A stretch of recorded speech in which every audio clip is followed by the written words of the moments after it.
So day one completed, and the good news is I didn't die. So I'm going to talk a little bit. This one's going to be a little bit longer because I'm going to talk about why I'm doing this, what I'm going to sort of try and show everybody. So basically, we have a protocol in Xtreme Lean. It's like an aggressive protocol where we put clients in a really restricted calorie deficit for 3 weeks. We then, in the 4th week, put them up to maintenance calories. So some people may be doing, let's say for argument's sake, 1,500 calories a day for 3 weeks. And then on week 4, we put them up to 4,000 calories and sort of have a life and go out with the loved ones, family, do a little bit more. Bit of a diet break. By the time they're ready for the 5th week, back on the low calorie, but they've enjoyed themselves and they're ready to go. So at the start, I took some measurements. So considering I had my accident 12 months ago and I'm sort of just getting back on track, measurements aren't too bad. So chest was 51 inch, left arm was 19, right arm 19.5 inch, waist was 40.5, which was a little bit too big, and right leg was 25 and a quarter, left leg was 27. So I lost probably 2 inch with having my accident, so hopefully trying to get that back. Right calf was 18 and left calf was 18.5. Again, I've been walking more on my left leg, so that accounts for the bit of a difference. So we've got Body Tracks, which is basically a body analyzer, and it sends currents through your body. It knows which is blood, which is water, which is fluids, what's muscle, wraps around muscle, knows what fat is. So I've been on this at the start just out of curiosity to see how much muscle I lose doing this aggressive strategy. In theory, I have enough fat to support it and I shouldn't lose any muscle. So obviously this is going to prove to you guys that it works. So age now, 41, I'm 42 in September. And so my weight is 16 stone 13. Let's get this other screen up. So you can see these screens next to me. Muscle 73.3%, water 58.2, and I took this round about 5 o'clock, so water's pretty good. It should get up to about 65. Fat 22.9%, which is probably a bit too much. Average for a guy, talking about 20%, so it's a bit over average. In my photos, I probably don't look 22.9%. That's basically because I'm carrying a lot of muscle and it makes me look a little bit leaner, but I'm not. And next screen, you can see the BMR. So BMR is, if I'm sat on my ass, not doing anything, how many calories will I need to sort of do everything it needs to do? And that's 2,468. So you can see there, that's without my exercise on. Once you add your exercise, you're talking probably, for me anyway, I'm training 5 days a week, probably burning 400 or 500 calories. So that's another 2,000 calories on top of that. So my sort of maintenance calories is going to be 4,500. So I'm going to do 3 weeks on 1,300 calories or less. Now I'm going to put the calculation up to show you how I can work out that I'm not going to lose muscle. And it's basically your body fat percentage divided by 15, and that's going to give you another figure, which is going to be a percentage of your overall body weight, and that's how much you can comfortably lose each week without losing any muscle. Now, the bigger you are, the more fat you're carrying, the greater the amount, and I'll work out mine and put it up next. You can see there, BMR score is 12, so that's average. And muscle score is 22, so I've got plenty of muscle. And visceral fat 11, so it's borderline of getting in the orange, so I need to try and get that down, which hopefully over this next 3 weeks it will. And metabolic age of 39, so I'm 41, so it's not a bad starting point, but wait and see how much that drops once I drop some more fat. And then you can see there, physique, I'm a solid build. It's harder to get from left to right because that's putting muscle on. Coming from above down below, that's losing body fat, which is much easier. Well, I say much easier. It's a quicker process. If I was down in standard slim or hidden obese and I was trying to get over to the very muscular or solid build, it's a much longer process. Well, I'm 42 now, been training for 25 years. So it took us 25 years to get up into the solid build, whereas I'm hoping to get into the very muscular within 3 weeks. So you can see there, hard to put muscle on, easier to lose fat. So next, I'm going to show you what I've been eating today. Let me just find it up. Dun-dun-dun.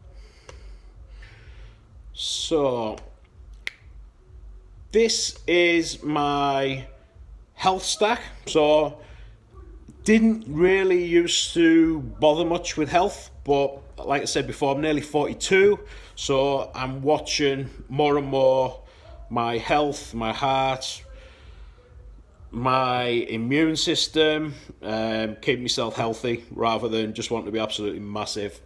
So I'll play this, have a little quick look at this. This is going to go through what I've been taking and why.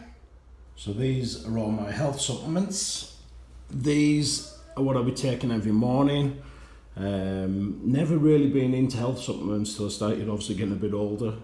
42 this year, so I make sure that I'm covering all bases. So the curcumin, that's a derivative of turmeric. There was a pretty good documentary on this and showing you all the benefits, the anti-inflammatory benefits and stuff, and it basically said it was a fantastic product, but a lot of people were just trying to put turmeric in all the food and there isn't enough of the active ingredient in the turmeric.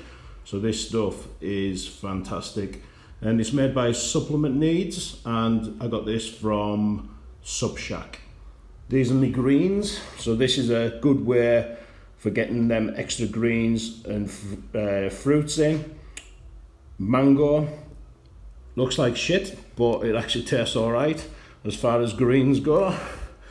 We've got some more stuff for immune system support, so some ashwagandha, we've got some multivits, got some D3,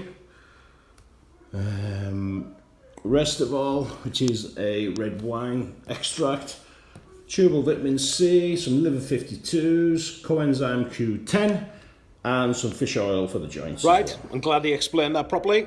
So, what have I had today? Because of the amount of muscle that I'm carrying, when I've set my totals, I will get them up now, what I've been doing. So when I've set my daily totals, my protein is 187.5 gram, and that's the amount of protein I need to hold my muscle. So when you times that by 4, you're going to get my calories, and it doesn't really leave much calories for much more. So by default, rather than design, it's going to be a bit of a keto diet. So my carbohydrates, does it give a full breakdown? I will have a look at my carbohydrates for today, and they were at 30.6. So if my carbohydrates remain below 40 to 50 each day, then I will end up going into ketosis, which basically switches your brain from using glycogen as preferred fuel to using fats. So this isn't really going to make much difference because I'm in a massive severe calorie deficit, and that's what's going to lose me the weight.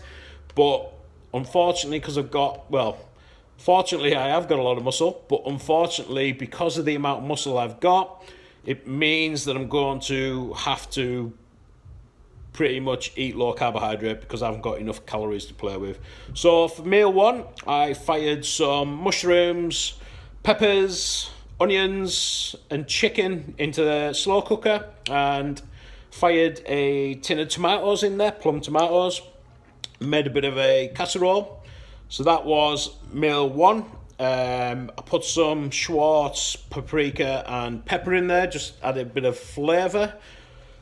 No real room for carbohydrates, so that was 369 calories, and I felt quite full, to be honest. It was a busy day with Sienna. I took her to Messy Play because her mum was getting a massage. So by the time I got out there, it was 2 o'clock in the afternoon. So that's when I sort of ate my first meal. I normally do intermittent fasting, not because it's some sort of magic nutrition plan or routine. It just works well with my sort of routine, works well for me. If I eat breakfast, you're talking 600 to 800 calories. It seems to make me hungrier. And before 1 o'clock, I've probably had over 1,000 calories. Not eating till 1 o'clock sort of takes them calories out, and it puts me in a calorie deficit without really trying. So it works well for me. So first meal of the day was this little casserole that I made. Then didn't have anything till about 7 o'clock at night, and I had some fillet steak. I had 200 gram of fillet steak and 2 hard-boiled eggs. That was 528 calories. Then I had some snacks later on. Normally my snacks are shit. A bit of chocolate, crisps, popcorn.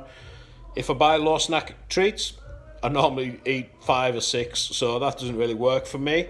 But what I found is when I'm going this low calorie, I'm making better choices through snacks. So I had 10 king prawns, and I cooked them with some 1 cal spray, and then I had some Bernard Matthews sweet chili and some Bernard Matthews barbecue turkey. So it was like 200 gram of chicken in total for that.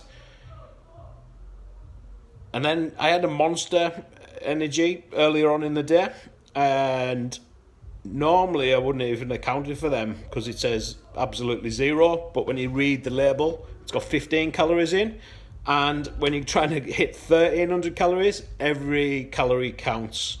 So at the end of the day, I had 1,211 calories, so I've got 89 saved up. Now, I'm going to save them because potentially I might get a day where I'm knackered, I'm tired, miserable, and any calories that I've saved up, that I'll eat them then. It's pointless forcing them down me if I feel full and I feel okay. I haven't died. Training wise, done back, really good session. So the main focus for me is in this phase, it's not a progressive overload because chances of me getting stronger while I'm in this much of a calorie deficit is pretty slim. So what I will be doing is just trying to keep my strength where it's at. Strength's pretty good at the minute, and just trying to hold that strength. If I can hold that strength, it means I'm going to be keeping my muscle. And sleep-wise, I slept like a baby, and obviously I hadn't eaten loads of shit at night time. What I've found is trying to keep yourself busy rather than just sitting about. I think everybody's the same. If you're sitting about, you start thinking about food. You get bored, you start thinking about food. So I've just been active all day and I haven't really stopped. By the time I stopped, I still had a meal left, and then I had my prawns and chicken as a snack as well. So I went to bed fully satisfied, less than just over 1,200 calories. So good first day really. Energy levels are absolutely fine. I had a Chinese the night before, so I've still probably got energy off that digestion and rice. So probably day 3, probably hit a bit more of a flag, but we shall see.